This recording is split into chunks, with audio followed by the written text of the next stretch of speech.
வணக்கம். இந்த வீடியோவில் என்ன பேச போகிறோம் அப்படின்னா, மணிமேகலை, பிரியங்கா இவங்களுடைய ஃபைட் வந்து உச்சக்கட்டத்தில் போயிட்டுருக்கு. எல்லாருமே வந்து இதை பற்றி பேச ஆரம்பிச்சிட்டாங்க. அதாவது நியூஸ் சேனல் போய் இப்போ புதுவெளியில் யூடியூப்பில் எல்லாருமே வந்து ஒரு 2 வீடியோ வந்து இந்த பிரச்சனையை பற்றி பேசிக்கிட்டு இருக்காங்க. அந்த அளவுக்கு வைரல் ஆகிடுச்சு. அதுக்கு காரணம் வந்து குக் வித் கோமாளி வந்து எல்லாருக்கும் பிடிச்ச ஒரு ஷோ அப்படிங்கிறதுனால அது ஒன்று. அது இல்லாமல் பிரியங்கா எல்லாராலுக்கும் தெரியப்பட்ட ஒரு ஆளாக இருக்கிறனால அவங்க மேலே ஒரு குற்றச்சாட்டு வைக்கும்போது அது பெரிய அளவில் ரீச் ஆகிடுச்சு. இதை தாண்டி நிறைய யூடியூப் சேனல்லாம் வந்து வேறு விஷயங்களும் எடுத்து பேச ஆரம்பிக்கிறாங்க. அவங்க அப்படி பண்ணாங்க, இப்படி பண்ணாங்க, அவங்க மேலே இந்த தப்பு இருக்குது அப்படின்னு சொல்லி இன்னும் சொல்லக்கூடாத விஷயங்கள்லாம் நிறைய வெளியில் வந்துக்கிட்டு இருக்குது. இது எந்த அளவுக்கு உண்மைலாம் தெரியல. ஸோ இது எல்லாத்தையும் தாண்டி இவங்க 2 பேருக்கும் எங்கே பிரச்சனை ஆரம்பிச்சிருக்கு அப்படிங்கிற சில விஷயங்கள் இப்போ வந்துக்கிட்டு இருக்குது. ஸோ இதை பற்றி தான் இந்த வீடியோவில் நம்ம முழுசாக பார்க்க போகிறோம். நீங்கள் நம்ம சேனலுக்கு வரது இதான் முதல் தடவை அப்படின்னா நம்ம சேனலை சப்ஸ்கிரைப் பண்ணிவிட்டு பக்கத்தில் இருக்க பெல் ஐக்கானை கிளிக் பண்ணி ஆள் கொடுங்க. அப்போ தான் நான் வீடியோ போடுங்க உங்களுக்கு நோட்டிஃபை ஆகும். இந்த வீடியோ நீங்கள் லைக் பண்ணால் இன்னும் நிறைய பேருக்கு சஜெக்ஷன் ஆகும். அதனால் கண்டிப்பாக லைக் பண்ணுங்கள்.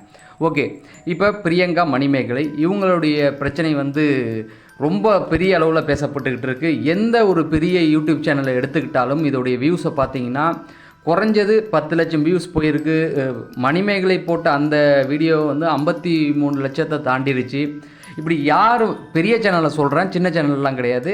சின்ன சேனல்கள்லாம் புதுசாக ஆரம்பித்தவங்களுக்கே போட்டால் ஒரு 1Kவாவது போயிருக்கு. அந்த அளவுக்கு இந்த விஷயம் வந்து ரொம்ப பெரிய அளவில் பேசப்பட்டுக்கிட்டு இருக்குது.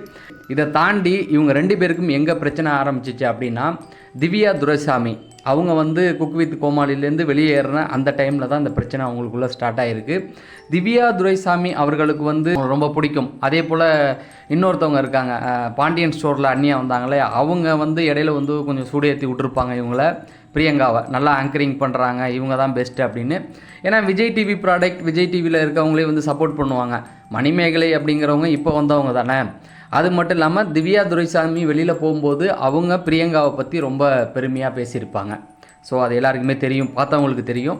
அப்படி அவங்க பேசிட்டு போகும்போது அவங்கள பற்றி பிரியங்கா திரும்ப பேச வந்த அந்த டைம் தான் இவங்களுக்கும் மணிமேகலுக்கும் பிரச்சனை வந்திருக்கு அப்படிங்கிற மாதிரி செய்திகள் இப்போ வெளியே வந்துக்கிட்டு இருக்குது. ஸோ இதுக்கு என்ன காரணம் அப்படின்னு பார்த்தீங்கன்னா, மணிமேகலை வந்து பேச வேண்டிய டாபிக் எல்லாத்தையுமே வந்து பிரியங்கா பேசிட்டாங்க அப்படிங்கிறது தான். ஏன்னா அவங்களுக்கு எல்லாருக்குமே தெரியும் இன்றைக்கி வந்து யார் எலிமினேஷன் அப்படிங்கிறது அந்த டீமில் உள்ள எல்லாருக்குமே தெரியும். நமக்கு தான் புதுசாக பார்க்குற மாதிரியே இருக்கும், அவங்களுக்குலாம் தெரியும். அதனால் டீமே கொடுத்துருப்பாங்க, இந்த ஸ்கிரிப்ட் இதை தான் நீங்கள் பேசணும் அப்படின்னு. பிரியங்காவுக்கும் அந்த ஸ்கிரிப்ட் கண்டிப்பாக தெரியும். ஏன்னா அவங்க சீனியர் ஆங்கர், அந்த டீமில் உள்ள எல்லாருமே நல்லா பழக்கம். சொல்லப்போனால் இந்த ஷோவே வந்து பிரியங்காவுக்கே ஆரம்பித்தது அப்படின்னு சொல்லி நிறைய பேர் வந்து பேசிக்கிட்டு இருக்காங்க. அதனால் மணிமேகலை என்ன கண்டென்ட் பேச போகிறாங்க கொண்டு அவங்களுக்கு நல்லாவே தெரியும். திவ்யா துரைசாமி போகும்பொழுது மணிமேகலை பேச வேண்டிய கண்டென்ட்டையும் இவங்க பேசிட்டாங்க. இவங்க பேசினதுக்கப்புறம் மணிமேகலை டென்ஷன் ஆகிட்டாங்க. ஏன்னா நான் ஒரு ஆங்கர், நான் பேச வேண்டிய டாப்பிக்கையும் நீங்களும் பேசிட்டிங்கன்னா நான் என்னத்தை பேச முடியும்? ஏன்னா நான் பேசாமல் இருந்தால் அது வேறு மாதிரி போயிடும். அப்போ என்னதையும் சேர்த்து நீங்கள் பேசுகிறீங்களா அப்படின்னு சொல்லி அவங்களுக்குள்ளே அங்கேயே ஒரு சண்டை வந்திருக்கு. மணிமேகலை தான் முதல்ல இந்த பிரச்சனையை வந்து பூதாகரமாக ஆக்கியிருக்கதா சொல்கிறாங்க. அவங்க வந்து ரொம்ப சத்தம் போட்டனால அதுக்கப்புறம் என்ன ஆயிருக்கு அப்படின்னா, பிரியங்கா போய் கிரவனில் உட்காந்து அழ ஆரம்பிச்சிட்டாங்க அப்படிங்கிறது செய்தி.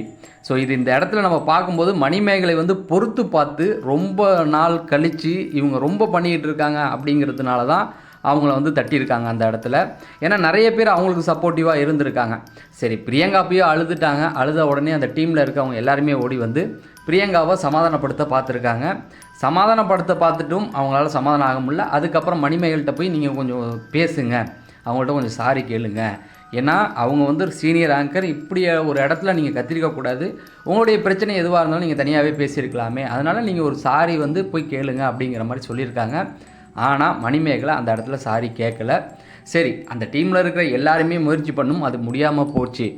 இதுக்கப்புறம் இந்த பிரச்சனை இதோட முடிஞ்சிடும் அப்படின்னு நினச்சிருக்காங்க. ஆனால் அடுத்த ஷூட் ஆரம்பிக்கும் போது இந்த பிரச்சனை வந்து தொடர்ந்துருக்கு. பிரியங்கா வந்து ஒரு விஷயத்தில் தெளிவாக இருந்திருக்காங்க. என்ன அப்படின்னா, மணிமேகலை வந்து என்கிட்ட சாரி கண்டிப்பாக கேட்டே ஆகணும், அவங்க சாரி கேட்கல அப்படின்னா என்னால் நார்மலாக இருக்க முடியாது அப்படிங்கிறதுல தெளிவாக இருக்காங்க. இந்த பக்கம் மணிமேகலை வந்து நான் சாரியே கேட்க முடியாது, என்னுடைய தன்மானத்தை விட்டு நான் வேலை பார்க்க முடியாது அப்படிங்கிற நிலைமைக்கு அவங்க வந்துட்டாங்க. இது 2 பேருக்குமே வந்து சரியில்லாதனால அந்த பிரச்சனை வந்து தொடர்ந்து அதுக்கப்புறம் அந்த பிரச்சனை பெருசாக இருக்குது. ஸோ இதுதான் உண்மையான காரணம் அப்படின்னு சொல்லி சொல்கிறாங்க. இதில் இன்றைக்கி கொஞ்சம் அப்படியே நம்ம தொடர்ந்து பார்க்க ஆரம்பித்தோம்னா மணிமேகலைக்கு 2 நாளாக ஆதரவு அதிகமாக இருந்தாலும் பிரியங்காவுக்கு எதிராக தான் இருந்தது. இப்போ இந்த உண்மைகள் வர வர பிரியங்கா ஆதரவாளர்களும் மணிமேகல் மேலே தான் தப்பு, பாருங்கள் அவங்க தான் கத்திருக்காங்க அப்படிங்கிறாங்க. இதில் நிறைய விஷயங்கள் இப்போ வெளியில் வந்துக்கிட்டு இருக்குது. மணிமேகலை இப்படி பண்ணாங்க, அப்படி பண்ணாங்க, அதை பண்ணாங்க, இதை பண்ணாங்க, பாருங்கள் இவங்க கிண்டல் பண்ணியிருக்காங்க, இதெல்லாம் சரியா தப்பா அப்படிங்கிற மாதிரி வாதங்கள் போயிட்டுருக்கு. ஆனால் மணிமேகலுடைய பிரச்சனை ஒன்று தான், என்ன டாமினேட் அவங்க பண்ணுறாங்க அப்படிங்கிறது அது உண்மை தான். ஏன் சொல்கிறேன் அப்படின்னா, மணிமேகலைக்கு ஆதரவாக நிறைய பேர் வந்து பேசிக்கிட்டு இருக்காங்க. அனிதா சம்பத் வந்து பேசுகிறாங்க, ஜாக்லின் வந்து பேசுகிறாங்க, பாவனா வந்து பேசுகிறாங்க, இப்படி இன்னும் நிறைய பேர் பேசிக்கிட்டு இருக்காங்க. ஒரு பிரபல யூடியூப் சேனலே வந்து அவங்க இதுக்கு முன்னாடி வேலை செஞ்ச இடத்தெல்லாம் எடுத்து பேசிக்கிட்டு இருக்காங்க. அவங்க வந்து டாமினேட் தான் பண்ணுவாங்க. அப்புறம் அந்த பைல்வான் இருக்கார் இல்லையா, அவர் கூட வந்து சொல்லிக்கிட்டு இருக்காரு. என்ன அப்படின்னா, அவங்க வந்து டாமினேட் தான், எங்கே போனாலும் நம்மளை தட்டுறதுக்கு தான் அவங்க பார்ப்பாங்க அப்படிங்கிற மாதிரி நிறைய விஷயங்கள் ஷேர் பண்ணிக்கிட்டு இருக்காங்க. அதை தாண்டி இப்போ பிரியங்கா வந்து பிக் பாஸில் இருக்கப்பயே அவங்க சுயரூபம் தெரிஞ்சு போச்சு. மக்கள் வந்து போட்டு புரட்டி எடுத்துட்டாங்க. அப்பயே அவங்க மேலே இருந்த அந்த ஒரு நல்ல குணம் பாதி கம்மியாயிடுச்சு அப்படின்னே சொல்லலாம் மக்களுக்கு. இப்போ அங்கே இருக்கிற அதாவது அவர் கூட இன்னொருத்தர் இருந்தார், நிருப்பா, அவர் அவங்கள பற்றி பேசின வீடியோவெல்லாம் ரொம்ப வைரலாக ஆகிட்டு இருக்கு.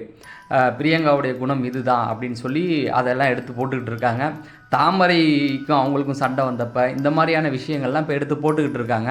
இந்த பக்கம் பார்த்திங்கன்னா மணிமேகலை வந்து இந்த குக்கு வித் கோமாளியாக இருக்கும்போது பண்ண விஷயங்களை எடுத்து போடுறாங்க. இப்படி 2 பேருக்குமே வந்து உச்சக்கட்ட பிரச்சனை போயிட்டு தான் இருக்குது. ஆனால் இதில் 2 பேருக்கு பிரச்சனை என்ன அப்படின்னா, மணிமேகலைக்கு ஆதரவு எதுக்காக அப்படின்னா, அவங்கள வேலை பார்க்க விடல, டாமினேட் பண்ணாங்க அப்படிங்கிறது தான். மணிமேகலை மேலே ஒரு தப்பு இருக்குது. அந்த இடத்துல வந்து அவங்க கத்திரிக்க தேவையில்ல, தனியாக கூப்பிட்டு பேசியிருக்கலாம். அது இருந்தாலும் அவங்க ரொம்ப பொறுத்து பார்த்து தான் அவங்க அந்த இடத்துல பிரியங்காட்ட கத்திருக்காங்க அப்படிங்கிற மாதிரி செய்திகள் வந்துகிட்டு இருக்குது. இன்னும் தொடர்ந்து நிறைய பேர் வந்து நிறைய விஷயங்களை ஷேர் பண்ணிக்கிட்டு இருக்காங்க. இதில் என்ன அப்படின்னா, Bigg Boss promo, Bigg Boss வந்தது, இது எல்லாமே காலி ஆகிடுச்சு. பிக் பாஸ் 8 பற்றின அப்டேட்டே வந்து சுத்தமாக உடஞ்சிருச்சு. எல்லாமே வந்து இதை பற்றி எடுத்து பேசிக்கிட்டு இருக்காங்க. இதை தாண்டி இன்னும் பிரியங்கா மேலே வெறுப்பில் இருக்கவங்க வந்து நிறைய பேச ஆரம்பிக்கிறாங்க. இந்த பக்கம் பார்த்தீங்கன்னா சுஜித்ரா சீசன் 4 கலந்துக்கிட்டாங்களா, சீசன் 5 தெரியல, அவங்க வந்து தொடர்ந்து வீடியோ வந்து அப்டேட் பண்ணிக்கிட்டே இருக்காங்க. இவங்களை போட்டு பிரியங்காவை போட்டு வறுத்து எடுத்துக்கிட்டு இருக்காங்க. அதுவும் வந்து அவங்களுடைய எக்ஸ் ஹஸ்பண்ட்டை கேட்டிங்கன்னா அவங்கள பற்றி நிறையா தெரியும் அப்படிங்கிற மாதிரி நிறைய இன்னும் சொல்லக்கூடாத நிறைய விஷயங்களை அவங்க ஷேர் பண்ணிக்கிட்டு இருக்காங்க.